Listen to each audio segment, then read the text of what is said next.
Well, good afternoon to everyone, and thank you for joining us.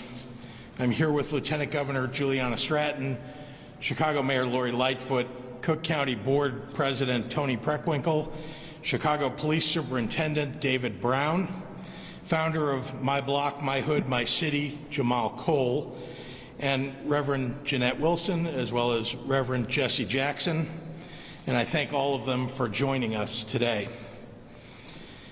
A grand jury in Louisville made a decision that doesn't come close to capturing the injustice of what we know to have happened on that tragic night in March when Breonna Taylor, an innocent young woman, was killed by law enforcement officers as she slept in her own home. The grand jury's lesser charge of a single officer does not address the loss of her life, not nearly. This is, to put it simply, a gross miscarriage of justice. I don't pretend to know the pain experienced by Black Americans, the pain of knowing that what happened to Breonna Taylor and Kenneth Walker could happen to you or your child. The pain of your government telling you that damaging a piece of property is a greater offense than taking a life.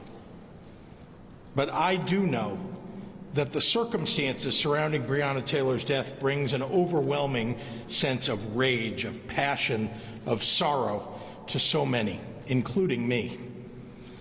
Our justice system has a long history of failing Black Americans, a history felt deeply today. These feelings are not new. I believe the current political moment, and especially the leadership in the White House, have allowed open racism to surge back into public demonstration and into our lives in a way that we haven't seen in this country for years. But to think racism and injustice are suddenly getting worse in this country is to be blind to the reality of our Black and brown communities. We have so much work to do, particularly over the last few months, from Chicago to Champaign to Springfield to Anna to Rockford. We've seen an outpouring of peaceful demonstrations in our streets to call for an end to that entrenched injustice. They're calling out for true racial justice, where the law treats people of color as equals and delivers on the promise of justice. They're calling on us as leaders to address police misconduct that is too often fatal. Here in Illinois, we hear you and we stand with you. Peaceful expression of anger is powerful, and it's a powerful, long-standing tradition in this nation. And I am committed to ensuring that Illinois' residents have the right to protest and that they're protected in exercising that right.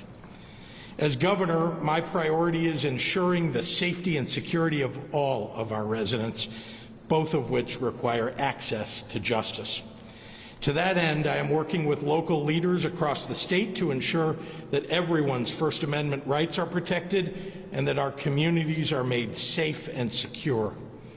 Should any city or town need assistance in ensuring the safety of area residents, visitors, small businesses, and those expressing their First Amendment rights, the state is ready to provide support. Activism is a vital part of our democracy, and it will take activism plus action to build ourselves into the state, into the nation that we must strive to become. I will continue to fight for justice and equity today and every day going forward. Before I turn the microphone over, I want to say to every Black woman, every Black mother, sister, to their brothers, to their husbands and their friends, that I will not rest until the state of Illinois and this country treat you with the respect and equality that is your most basic human right. With that, I'd like to turn it over to Her Honor, Mayor Lightfoot.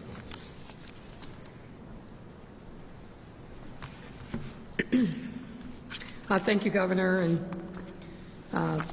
Good afternoon, everyone, and thank you for being here. Let me also recognize, in addition to the Governor, Lieutenant Governor Stratton, Cook County Board President Tony Preckwinkle, Superintendent of Chicago Police David Brown, Reverend Jesse Jackson, Senior Jamal Cole, and Reverend Jeanette Wilson. Today we learned that a Kentucky state grand jury found that the officer responsible for killing Breonna Taylor, they found his actions were justified, and therefore that officer will not be subject to criminal charges. As we process this news, let's not forget Tamika Palmer, Breonna's mother. Nothing will repair the hole in her heart for the loss of her precious child. Too many mothers in Chicago know all too well the same pain. And we extend our condolences to Ms. Palmer and her entire family on this tragic loss. To me and many of you out there, this ruling is absolutely heartbreaking. And it leaves more questions than it answers. My fear is that it reinforces the deeply held notion that there are two systems of justice. As a lawyer, a former federal prosecutor, and a defense attorney, I know that our flawed system of criminal justice often feels unfair and can be brutal, particularly to people of color. Today is a reminder that we must keep fighting to bring equity and fairness to that flawed system.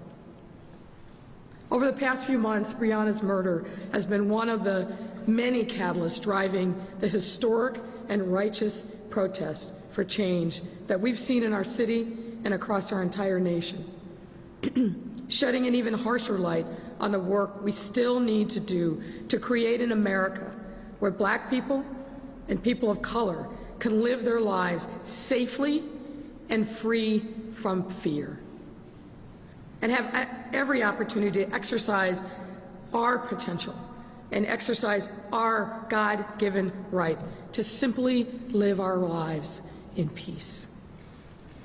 Rulings like this one set us back and come as yet another challenge to the hard work and progress we have already made. But that doesn't mean we give up. It means we fight even harder against the systems of inequality and injustice designed to keep too many of us down. We will and we must continue to say her name. We will and we must continue to demand justice. And we will and we must do everything in our power to prevent any more names from being added to this role, like George Floyd, or closer to home, Rekia Boyd, Laquan McDonald, and too many others. I know that many, upon hearing of this verdict, will feel confusion and anger and disbelief. I know many of you will want to express yourselves in keeping with our city's long legacy of peaceful protest. I want you to know that I support you and will do everything in my power to protect you as you voice your righteous anger. As a result, our city will be exercising our neighborhood public safety plan to keep residents safe. As part of our plan, we will notify all Chicagoans of any anticipated disruptions to your lives, including traffic or public transportation. These measures will ensure the safety of large gatherings and our city's most heavily trafficked pedestrian areas and commercial corridors, and work to protect the well-being of residents, workers, businesses, and peaceful protesters. I have always been and will continue to be a fierce protector of the First Amendment, one of our most cherished rights as Americans. And as an elected official, it's my responsibility to listen to those demanding change. We have, we are, and we will. It's also equally important and my responsibility to make sure that we keep everyone safe and out of harm's way. As we move forward, I want you all to know that today's ruling will not distract us from continuing to pursue justice and righteous change.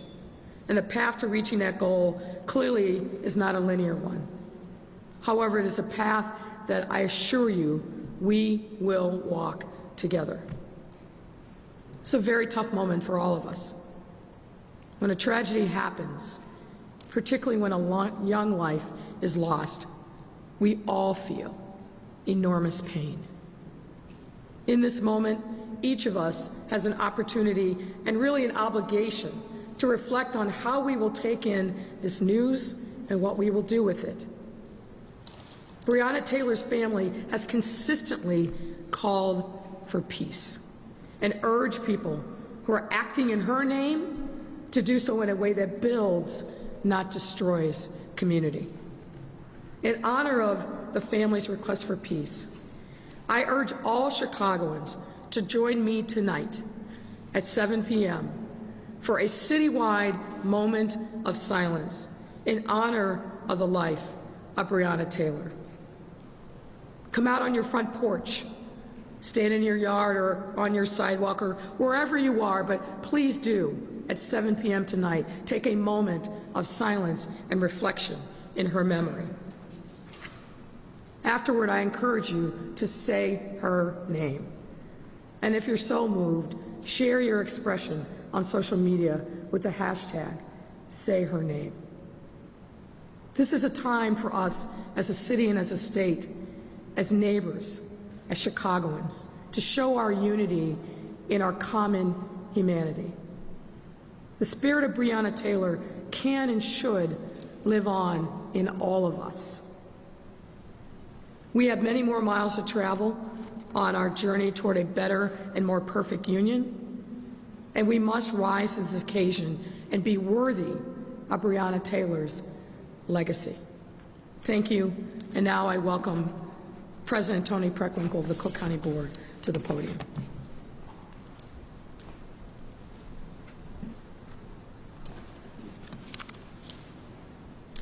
Good afternoon. Governor Pritzker, Lieutenant Governor Stratton, Mayor Lightfoot, Superintendent Brown, Reverend Jackson, Reverend Wilson, Jamal Cole, and the first responders in this room, thank you for allowing me to be part of the program. I'd like to acknowledge our own head of emergency management and regional security, Bill Barnes, who's with us as well. We stand together as we struggle with the painful decision today regarding a life that was taken from us far too soon. Her name was Breonna Taylor. I'll say it again. Her name was Breonna Taylor. I'm a history teacher, and as I've said repeatedly, for the entirety of our nation's history, black and brown people have been killed by the police with impunity. This is a profoundly disturbing reality. The names in the headlines since Breonna's murder: George Floyd, Daniel Prude, Jacob Blake, just to name a few, tell us there is much more work to be done. And while many of us, myself included, are profoundly disappointed, discouraged, confused, and angered by the decision today, we must keep focused on the task at hand, working peacefully for change. Now is not the time for violence. Our neighbors across the county and the city of Chicago should not bear the brunt of this decision. Our focus should remain on the systems that allowed this to happen in the first place. Today's decision is the result of a deeply flawed criminal justice system. The system must be reimagined if we are to hope for a brighter future. It's the only way we can begin to collectively heal from this and other tragedies involving the killing of our black and brown people. So as we continue to process this decision, I ask everyone to stay focused. Protest if you are moved to do so. Peaceful protest is powerful. Peaceful protest is powerful. However, we cannot meet the violence of the police with violence of our own. It gives ammunition to those who do not share our concern for racial justice. Your voice, your words, your vote represent the path forward for change. And now I'd like to introduce Lieutenant Governor Juliana Stratton. Please welcome her.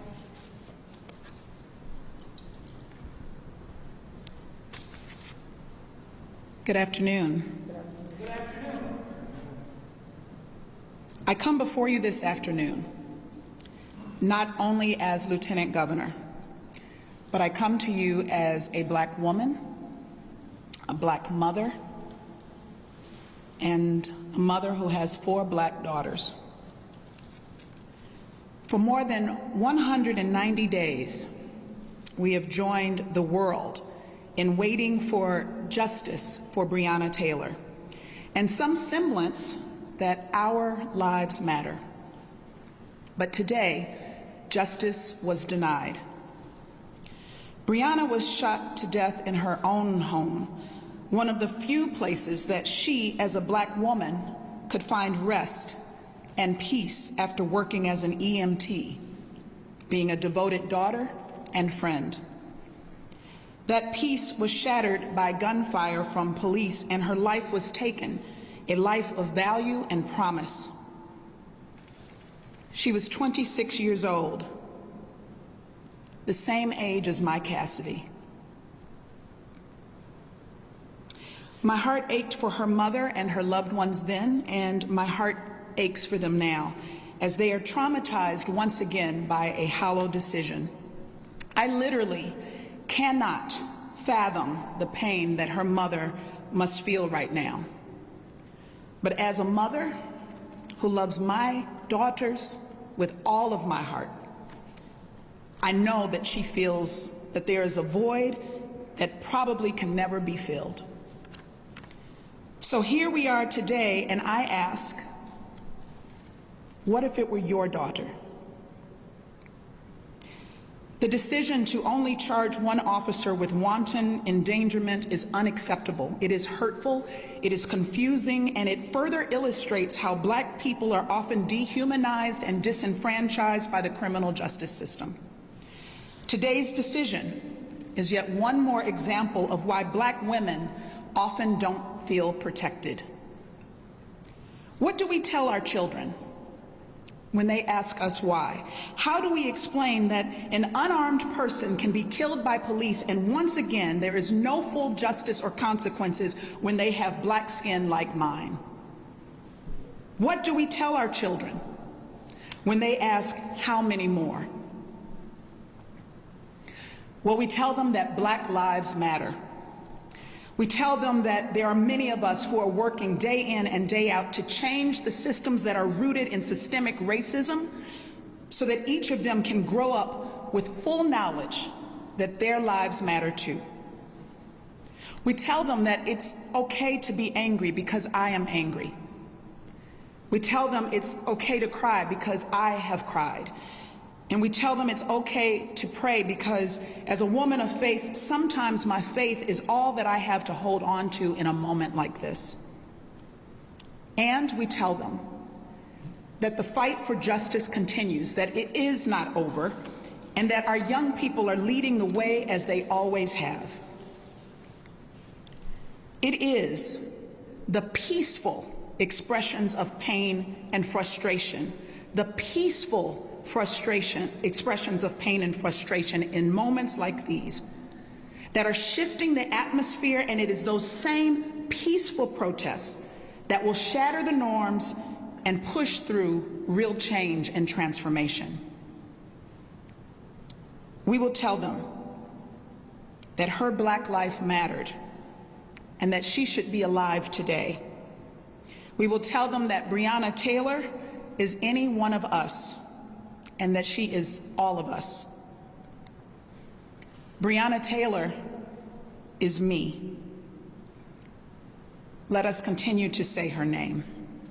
I will now pass it on to Superintendent Brown.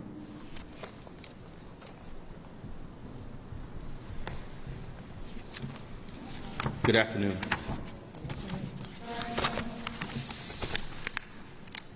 Thank you, Lieutenant Governor. Breonna Taylor's tragic death in Louisville, Kentucky can never be undone. A family lost a daughter, a sister, a niece. Others lost a beloved friend. Our nation has mourned Breonna's passing as well. Her smiling face has become a symbol of young lives cut short under the most jarring circumstances. Breonna's death must lead to change and more open dialogue about policing. As police, we need to continuously hold ourselves accountable. Chicago Police Department must follow the path of reform, ensuring that we are in compliance with our consent decree as a floor, not a ceiling. For those that want to speak out after today's ruling, Chicago Police Department officers will continue to protect your First Amendment right to protest. That's why we continuously look at our training and our policies to make sure they fit with the demands of our modern policing environment. I wish that night had turned out differently. I wish Breonna was still here smiling and pursuing her dreams. As a part of her legacy, we must honor her through continued improvement. We must listen to one another. This is our only path forward. I would like now to introduce Reverend Jesse Jackson. Reverend.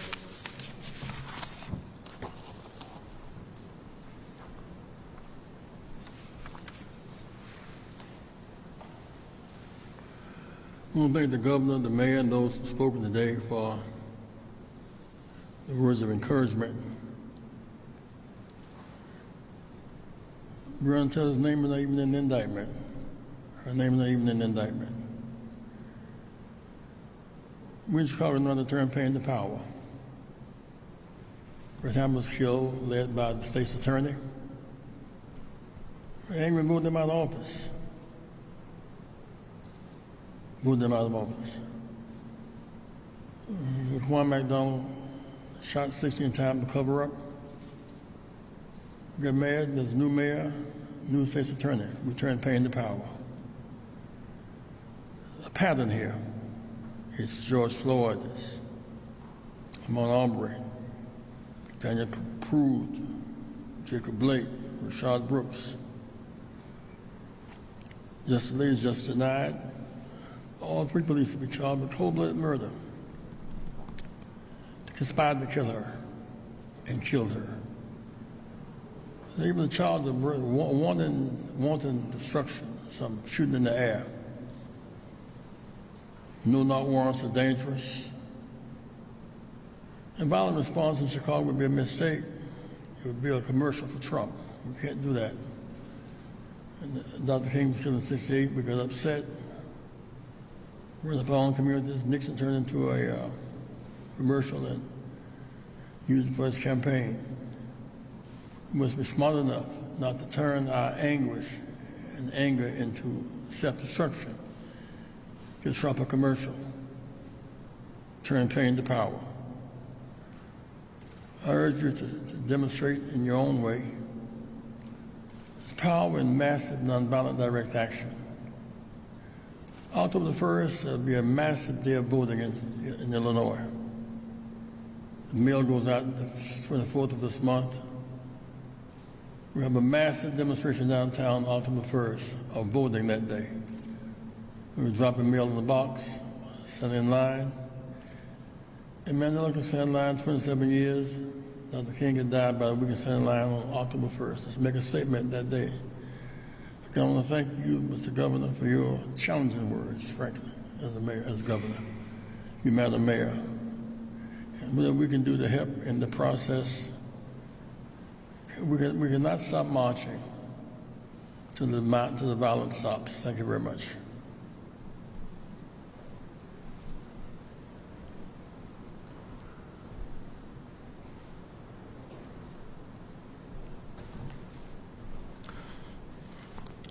So one of the things I always tell people is that having a police badge, it gives you a platform that'll amplify your true character, okay? It amplifies your character. If you're a good person, this police badge can amplify your platform to do more good. If you're a bad person, having this police badge gives you a platform to amplify your wickedness, right? And it's the key. It's the key. It's the same thing with major events in life. Some people are going to use this event as an excuse to go looting. And I ain't for it. I don't want you looting in Chatham. Don't tear up Chatham. Everybody know you don't tear up when you sleep. Some people, they ain't even have my size. I was just taking shoes, right? I don't know if you fighting for humanity or you fighting for Instagram. Some people are going to use this major event as an opportunity to bring people together and to protest peacefully, right? And to register people to vote, right? And change the system from within, right? But regardless of the verdict today, regardless of the verdict, an innocent black woman was shot dead by police while she laid in her bed asleep. This is a story that we've been the characters of far too long, right? Human life is important, man, and it matters. It matters. She ain't gonna get to live hers to the fullest. I got 2 black daughters, and I want them to be all they can be, right? That shouldn't just be my aspirations. That should be reality, man, right? When I look back on history, when my daughters look back on this moment, I want them to say, man, my dad, he stood up for system reform at every level. He voted. It ain't just about the presidency. This is about the state's attorney that was dragging his feet.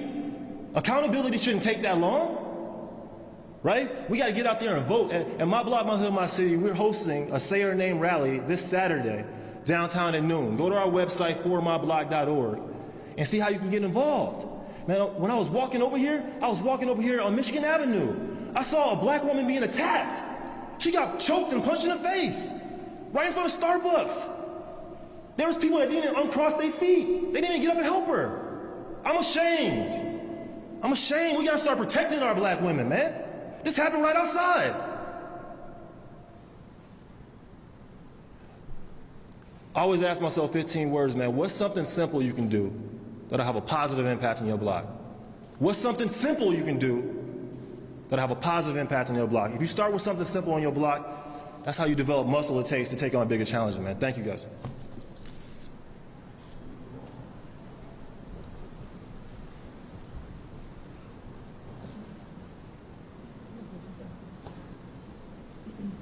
Happy to take any questions that you may have, Mayor and I, or anybody else up here. Good afternoon. I'm Michelle Gallardo, the pool reporter for ABC7. Obviously, we all hope for the best, but we also have to prepare for the worst, and I'm sure that that's what both the city and the state are doing. I understand you all already have the National Guard at the ready, but I also understand there's reluctance to use that unless it's absolutely necessary just because of the optics. What I would like to ask is, what are the city and the state doing to prepare should any protests that come from this turn violent? What is being done preemptively? Well, let me stop and say something important, which is we're here today because a terrible miscarriage of justice has occurred. And I think all of us feel the need to express ourselves as we think others will, in a peaceful fashion. And our hope is that people will listen to Jamal, that people will listen to Juliana, that people will listen to what we've said here today, and that people will protest peacefully, because Brianna deserves to have her name said. She deserves to be remembered. Now, as to preparing for something that may or may not occur, it's important to the mayor and to me to make sure that everybody in our state and in the city of Chicago is kept safe. We have seen that there are people who have wanted to take advantage of these moments, not the peaceful protesters. It's people who see that there's peaceful protest and they will hide, perhaps even among peaceful protesters, or think that police are distracted and take advantage of that moment. And so I think in every circumstance we want to be prepared. That's why we have National Guard who are simply prepared if needed. There's the reluctance here is not a reluctance to provide safety for people. It's just a desire to use the proper resources where they are needed at the time that they are needed. At the state level, and I'll speak for the state, we have a terrific and amazing group of state troopers in our Illinois State Police. And they are police officers who are trained to do crowd control. They're trained to handle arrests. They're trained as Chicago police are trained. And I would say the state police are really second to none in the nation. We want to make sure that they're backing up the Chicago Police Department and other police departments across the state. Our state police are responsible for the entirety of Illinois. And the last thing I'll say is that the National Guard are backup. They are a support mechanism for all of the frontline police officers who are doing their job at this moment. And I'll turn it over to the mayor if she may have some remark. Well, I mean, I think the governor really said it all. Every speaker who's spoken today has talked about peaceful protest, and that's certainly what we hope, and that's certainly what we expect. We've all been through a lot this summer in our city, and sometimes that has resulted in people expressing themselves, massive and righteous outcry, and taking to the streets. And we certainly understand that.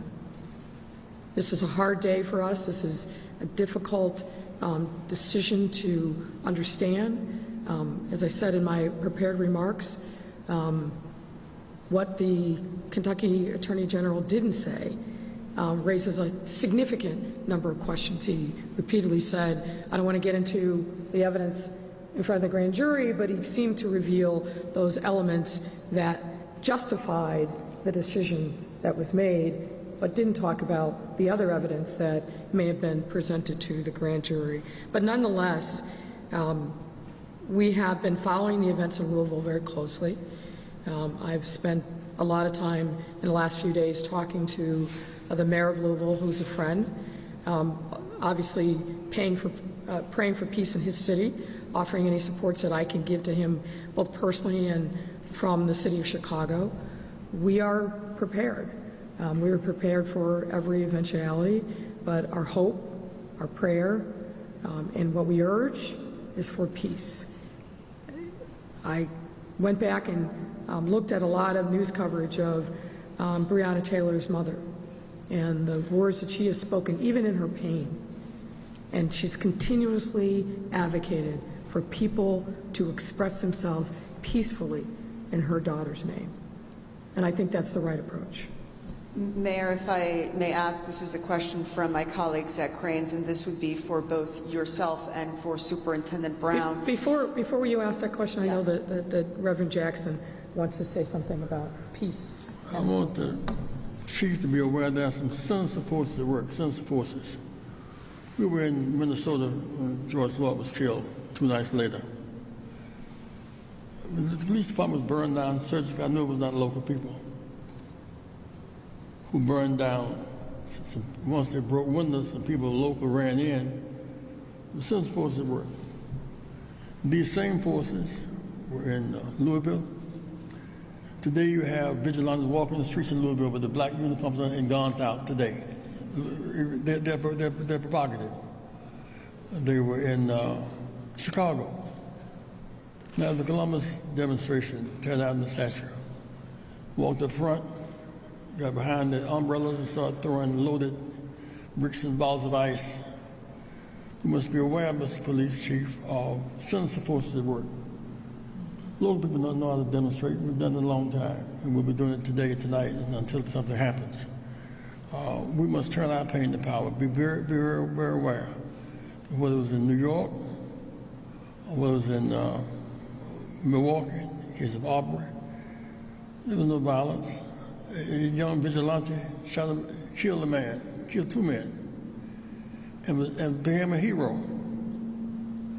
That's provocative. And when the President of the United States and Barr speaks pejorative of Oregon and their leadership, they're provoking. They need the violence to justify their sinister actions politically. We must not become commercials for these right-wingers in this country. On TV right now, you have vigilantes walking the street of Louisville with their guns out. They have the right to bear arms in Kentucky. And so we should be very aware, not so much of local people, the police, but sinister forces at work. So as I was about to ask, this is a question from my colleague Zach Cranes, and it is for both you, Mayor, and for the Superintendent. Just circling back to the question of what the city's response will be if the peaceful protests that are expected should turn violent. And the question is, how will the response be different than it was during the George Floyd protests? What is the standard that must be met for a curfew, raising the bridges, bypassing certain areas on the CTA, all the things that we've seen before? You know, obviously, we have experienced a lot this summer, and we've experienced instances where peaceful protest has turned violent. I think Reverend Jackson just spoke to this. There are people who, and really Jamal Cole also spoke to this. We have a choice to make in this city, and that is how we will respond to this news, how we will honor the legacy of Breonna Taylor.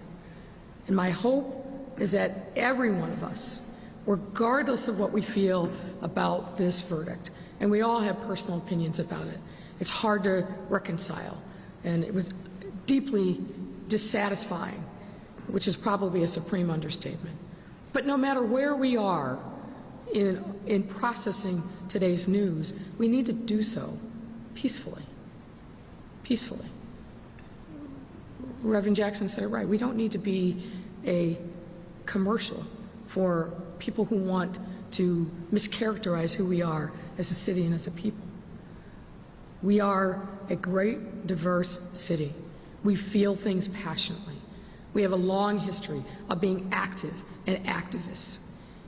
That is all in keeping with our First Amendment rights. And I know the superintendent feels this way because we talk about it on a regular basis. We're going to do everything we can to protect and support peaceful expression of First Amendment rights. But as we've seen, if people step over the line, we'll be ready, and we are ready, to address that with the appropriate level of response. I don't want to speculate about what may or may not happen, what will happen with public transit. We're not there, but if we need to be there, we will be there. We've been thinking about this moment for quite some time, not knowing, of course, what the grand jury's decision would be, but we are prepared in the city of Chicago, and I want to commend the governor and his team. We've had great, I think, productive conversations over these last couple of days in particular about what supports the state can continue to give, because they've been with us through this all summer long, all fall, and particularly the state police. I also want to thank Sheriff Tom Dart for the support that they've continuously provided. So if there is a need for us to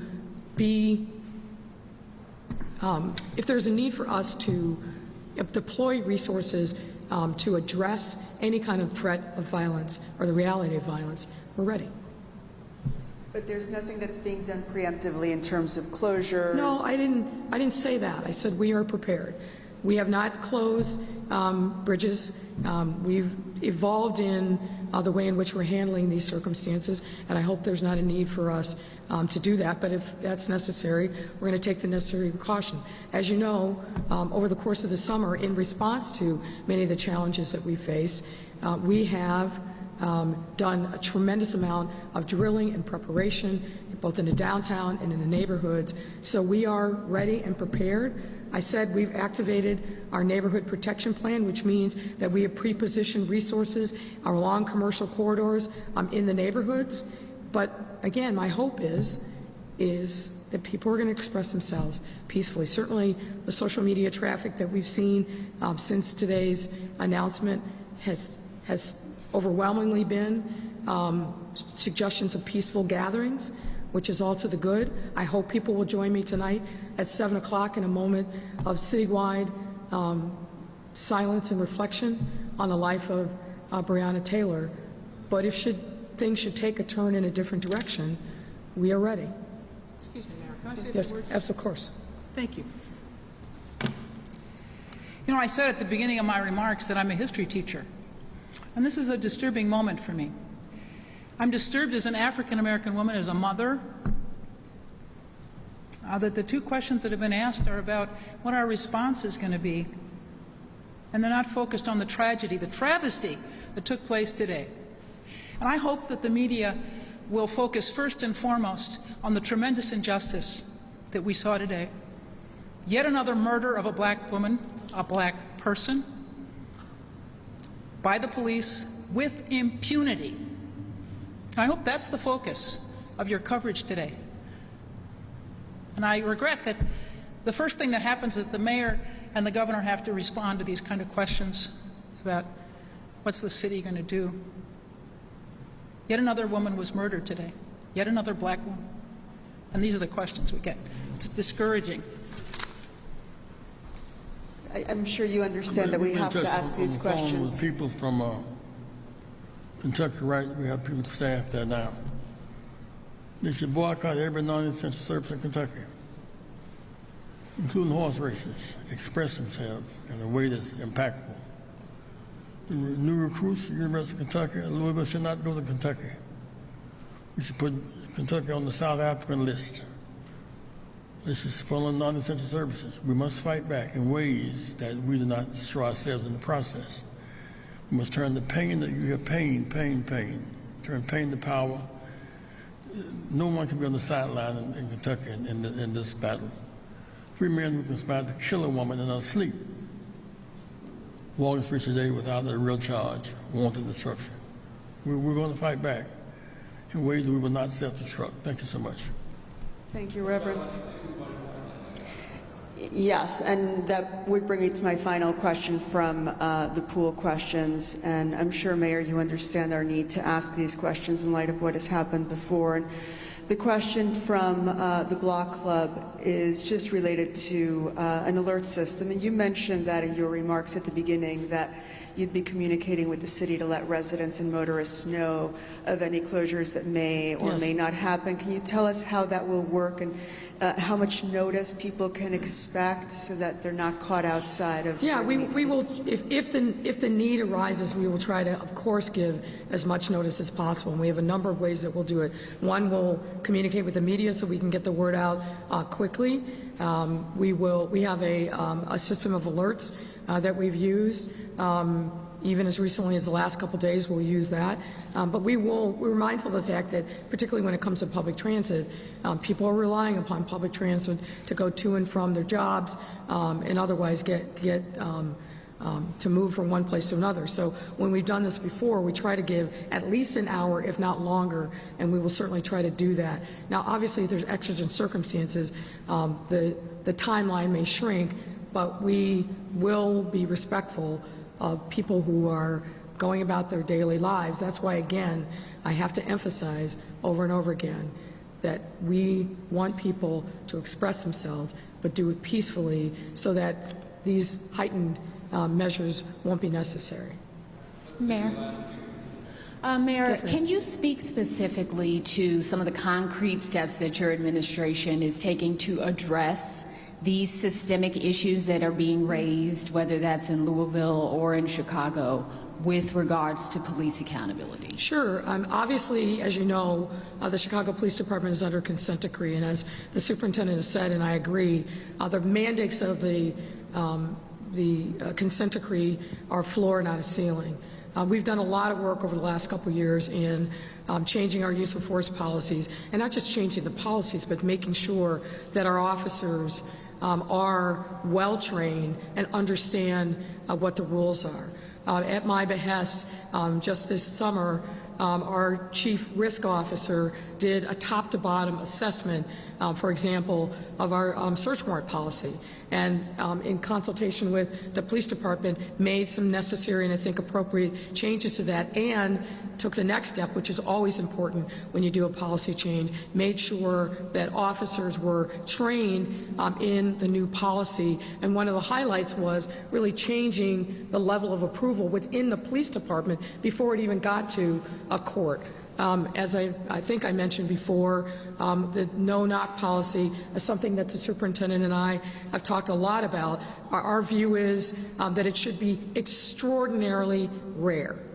Extraordinarily rare. Now, we heard today, I think for the first time, that the Kentucky Attorney General indicated, despite what had been in the media, that that the officers were instructed by their supervisors to announce their offices and knock, and that there's a single witness who said they heard the officers do that.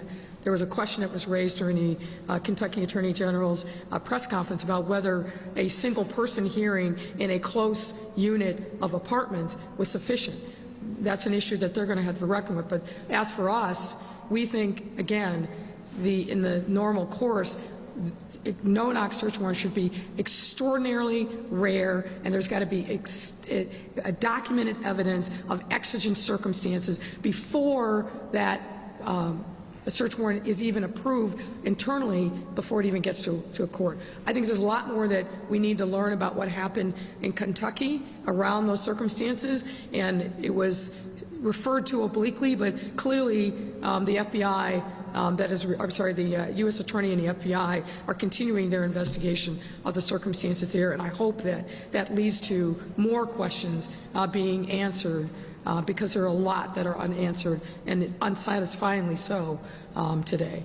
But we continue to push ourselves to continue on this long but necessary path of reform and changing around the culture of our police department so our officers truly believe that respectful constitutional engagement with members of the public is their most powerful tool. We talk a lot about what are the tools that we can use to demonstrate equity and inclusion and justice.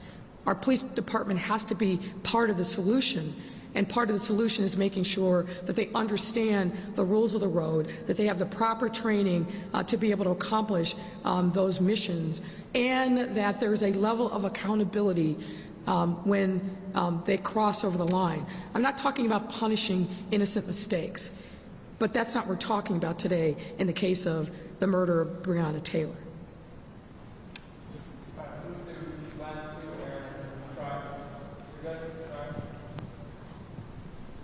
Okay, this question is for the mayor, the superintendent, and I guess anyone else who feels they have an answer to it. There are people who will say that the words today ring hollow because CPD in the city of Chicago miscarried justice in the cases of Laquan McDonald, Rekia Boyd, and others. Do you acknowledge those situations as equally severe miscarriages of justice?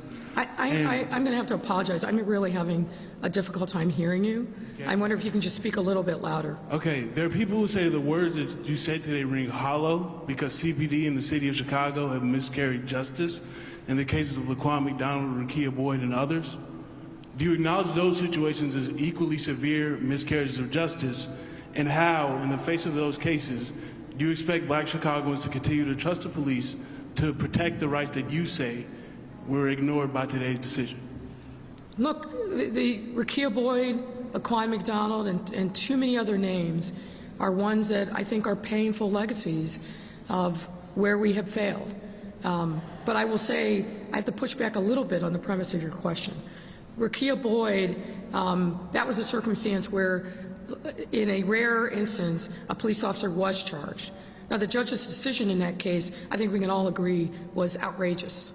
And I recall saying it at the time, and I think a lot of people believe in that. And unfortunately, the officer who was involved in that, the day before he was to face a hearing before the police board that I led, he quit. And so we were robbed of jurisdiction in the possibility of being able to take further disciplinary action against him. And Laquan McDonald, there were 2 sets of charges that were brought. by a special prosecutor for Jason Van Dyke and a different special prosecutor for officers who were charged in connection with that conspiracy. Now, we know what the results were in both of those cases. Jason Van Dyke was found guilty. Was anybody satisfied with the sentence that he was given by the judge? Absolutely not. But a jury of our peers blocked out all the noise, and in a remarkable fate that hadn't happened in decades in our city, found Jason Van Dyke guilty, which was the right result. So we can't forget that and pretend that that didn't happen. Now, obviously, there was a different result in the officers who were charged with covering up and being part of the cover-up of the killing of Laquan McDonald. I said then, when the judge rendered her verdict, and I say now, those officers should have been found guilty. There was plenty of evidence of their guilt, but that judge felt a different way, and I disagreed with that decision. But as a lawyer, I respect the decision of the court. Are we satisfied with the way in which Black and brown people have been treated in this city historically and currently at the hands of our police department? No. That is why every single day we work hard to make sure that we build real, authentic relationships with the police. That's why this superintendent has insisted upon, and rightfully so, that every time officers go out into the public, it's an opportunity to build those kind of authentic relationships. The different units that he has stood up over the course of this summer to keep people safe in the face of probably one of the most trying set of circumstances that this city has seen in decades, that every single one of those officers has to perform acts of community service. Why? Because it's only by building those trusting relationships that we are going to turn the tide from where we are now and continue on our necessary path towards reform. So what I would say is our journey isn't over, our work is not done, but we have taken many important steps in the right direction. Thank you. Thank you.